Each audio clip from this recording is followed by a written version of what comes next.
किसान आयोग के लिए, कृषि लागत मूल्य आयोग की व्यवस्थाओं के लिए, एमएसपी के लिए।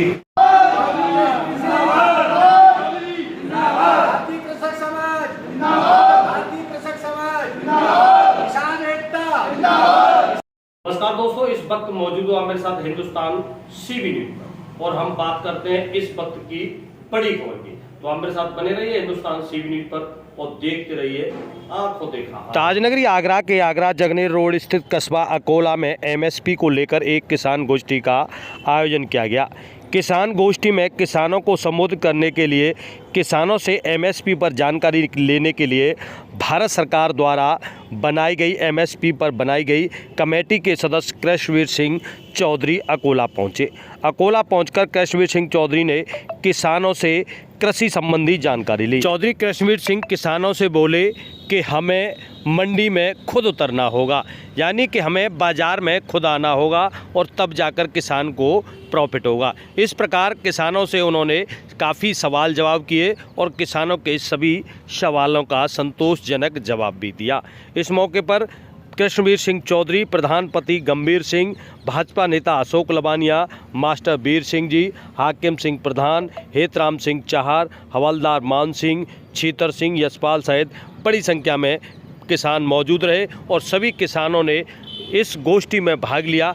वहीं चौधरी कृष्णवीर सिंह ने भाजपा एवं भाजपा सरकार की योजनाओं को किसानों तक किस प्रकार पहुंचना चाहिए, किसानों को भारत सरकार की योजनाओं का किस प्रकार लाभ लेना चाहिए, इस सब पर भी चर्चा की। तो आप हमारे साथ बने रहिए हिंदुस्तान सीबी न्यूज़ पर और देखिए किस प्रकार किसानों ने, भाजपा नेताओं ने और चौधरी कृष्णवीर सिंह ने, जो कि एमएसपी पर लेकर किसानों की राय जानने के लिए अकोला पहुंचे हैं, और उन्होंने किस प्रकार किसानों की राय जानी और क्या कुछ रहा ये पूरा मामला आप जानिए सभी किसानों की जुबानी। और वहां आपको बता दें भाजपा नेता एवं किसान नेता चौधरी कृष्णवीर से कि किस प्रकार का ये आयोजन था और क्या है पूरा मामला। आप हमें खबर पसंद आने पर कमेंट में लाइक करें, पसंद करें और कमेंट में उत्साहवर्धन के लिए अधिक से अधिक कमेंट करें ताकि आपकी बात अन्य किसानों तक पहुंच सके और हमारा उत्साहवर्धन भी हो सके। जानिए वक्ताओं से क्या बोले। मैं अशोक लवानिया अकोला का यहाँ मूल निवासी हूँ। आज किस तरीके की बैठक आयोजित की गई है? ये किसान गोष्ठी थी और इसको संबोधित करने के लिए कृषक समाज के राष्ट्रीय अध्यक्ष चौधरी कृष्णवीर सिंह जी आए थे और वो एमएसपी पे जो सरकार ने एक समिति गठित की है उसके एक सदस्य थे। उसमें ये तय किया गया था कि जो काले कानून के रूप में जो वापस हो गए थे तो वो किसानों से सलाह नहीं ली गई थी। तो आज किसानों ने जो अपना सुझाव रखे थे, उत्तर रखे थे, उन्होंने प्रश्नों का उत्तर दिया और अपने सुझाव भी उसमें सम्मिलित किए। गोष्ठी जो किसानों से संबंधित थी और बड़े अच्छे ढंग से और लोग संतुष्ट थे। तो बहुत बढ़िया कार्यक्रम। मैं डॉक्टर गंभीर सिंह चाहर, प्रधान अकोला। आज यहाँ देवकी नंदन मैरिज होम में आज यहाँ किसानों की एक गोष्ठी, हमारे बीच में चौधरी कृष्णवीर सिंह आए थे। उन्होंने हमारे किसानों को जो एमएसपी के बारे में और ये किसानों की जो आय किस तरीके से बढ़ाई जाए, कैसे खेती मतलब अच्छी की जाए, उसमें उन्होंने बताया कि कंपोस्ट जो वर्मी कंपोस्ट आप ये गोबर की खाद इकट्ठा करके ये बनाओ, क्योंकि ये डाई और यूरिया हमारी खेती को ख़राब कर रहा है। तो उन्होंने बहुत अच्छे सुझाव रखे हैं, हमारे किसानों ने भी बड़ी गंभीरता से उनको सुना है।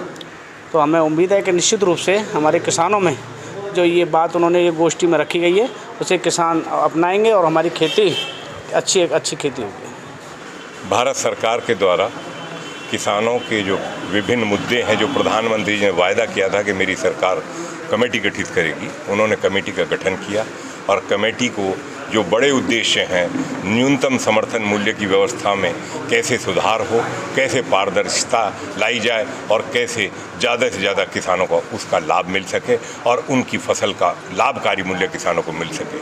दूसरा उद्देश्य है कि जिस तरीके से उत्पादन लागत बढ़ रही है और मृदा की उत्पादकता खराब हो रही है, उसको कैसे सुधार किया जाए, उत्पादकता कैसे बढ़ाई जाए, उत्पादन लागत कैसे कम किया जाए, दूसरा मुख्य बिंदु ये है।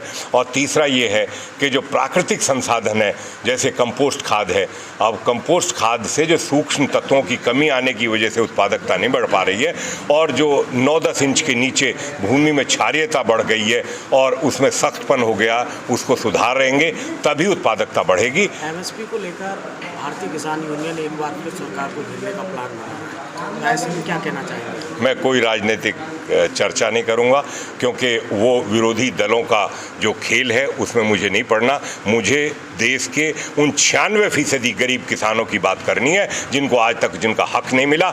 मात्र 6% किसानों को एमएसपी इस देश में मिलता है। 94% किसानों का अपराध क्या इस देश के अंदर, वो भी इस देश के किसान हैं, उनकी बात क्यों नहीं करता कोई भी गरीब किसानों की। और तीसरा पॉइंट आ जाइए आप कि जिस तरीके से सिंचाई के संसाधनों में ज़मीन के अंदर पानी नीचे जा रहा है, बरसात का पानी बचाने के लिए सरकार की योजनाओं को तत्काल जो है सारे हमारे किसान भाइयों को अपनाना होगा।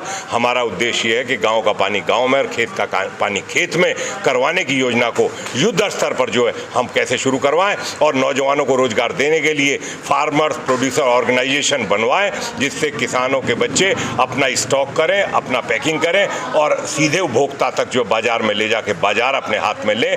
और जो इनाम मंडियां इस देश के अंदर 1000 पहले बनाई है और 1000 अब बनाई जा रही हैं, जो भी बाजार हैं अच्छी मंडी में वहां अपना ट्रांसपोर्ट करें और उस माल की आपूर्ति सीधे इनाम मंडियों में करें, जिससे किसानों का शोषण बंद हो और उनको लाभकारी मूल्य मिले। धन्यवाद। आज आप अकोला में पहुंचे हैं, तो अकोला में किस प्रकार का आपको किसानों के बीच वार्ता रही है, क्या क्या बात हुई है? उन्होंने उन्हीं सारे मुद्दों पर जो मैंने अभी आपके सामने रखे हैं, उनके वही मुद्दे हैं। खेत और किसान के मुद्दे कुछ अलग नहीं है। मैं खुद किसान हूं, मेरे से अलग कोई मुद्दा नहीं हो सकता। मेरा तो एक सुझाव जरूर है कि दुधारू पशु अगर दूध नहीं दे रहा है तो उसको आप छोड़िए मत, उसके गोबर का प्रयोग करिए। वो बहुत बड़ा आपके उत्पादन बढ़ाने के लिए, कृषि का उत्पादन बढ़ाने के यूरिया से और डीएपी से पीछा छूट जाएगा। अगर आप ये करेंगे तो ये हित में होगा। लगातार देश भर में घूम रहे हैं, कैसा रिस्पांस किसानों की तरफ से मिल रहा है आपको? सरकार की योजनाओं का लाभ किसानों को जिस तरीके से उठाना चाहिए उन तक वो जानकारी नहीं हो पा रही है, इसलिए वो अभी बहुत पिछड़ रहे हैं और नौजवानों को खड़ा करना पड़ेगा। युवा जो है इसमें मुख्य भूमिका अदा करेगा, मेरा ऐसा मानना है। और मेरा उद्देश्य ये है कि युवाओं को जागृत करें और बुजुर्गों का आशीर्वाद और मार्गदर्शन उनको मिले, तभी वो बाजार, जब तक बाजार में नहीं खड़ा होगा युवा, रोजगार इसी में मिलेगा, एग्रो प्रोसेसिंग में मिलेगा और बाजार में मिलेगा। कच्चा माल बेचने से किसान कभी अमीर नहीं बन सकता। आगरा में फूड प्रोसेसिंग का प्लांट का मामला बड़ा पुराना है, हर बार चर्चा में रहता है चुनाव के दौरान, लेकिन आज तक नहीं बना। पिछले अगर 8 साल 9 साल से सरकार, भाजपा सरकार राज कर रही है। जैसे कि मोदी ने भी अभी हाल ही में कहा था एक रैली के दौरान कि यहाँ फूड प्रोसेसिंग प्लांट लगाया जाएगा। आपने जो बात तक कही ना कि चिप्स बनाई जाएँ, उससे जो है वो कीमत पैसा कमाया जाए, तो ये क्या है, अब तक क्यों नहीं बन पा रहा है, क्या कारण है? काम आपको और हमें करना है, आगे हमें और आपको आना होगा। अगर हम सिर्फ अखबारों में बयान देके और मंच पे भाषण करके चले जाएंगे और युवा पीढ़ी को कोई रास्ता नहीं देंगे, उनको खड़ा देखिए, उनको टेक्निकल असिस्टेंस, फाइनेंशियल असिस्टेंस और मार्केटिंग असिस्टेंस, ये 3 ऐसे तरीके हैं जिनको अपनाकर युवा को हम बाजार में खड़ा कर सकते हैं। सीधे मोबाइल से आपूर्ति करवाएंगे तभी उनको जो है, जो 5 रुपये किलो की लौकी तोरी और वो बिकते हैं किसान के सुबह 6 बजे और वो उपभोक्ता तक पहुंचते हुए 20 रुपये से ज़्यादा 25 रुपये की किलो की हो जाती है, तो जो मुनाफा खाया जा रहा है वो हमारे युवाओं को बचाना होगा और उपभोक्ता से जुड़ना होगा, तभी किसान मजबूत होगा और तभी युवाओं को रोजगार मिलेगा।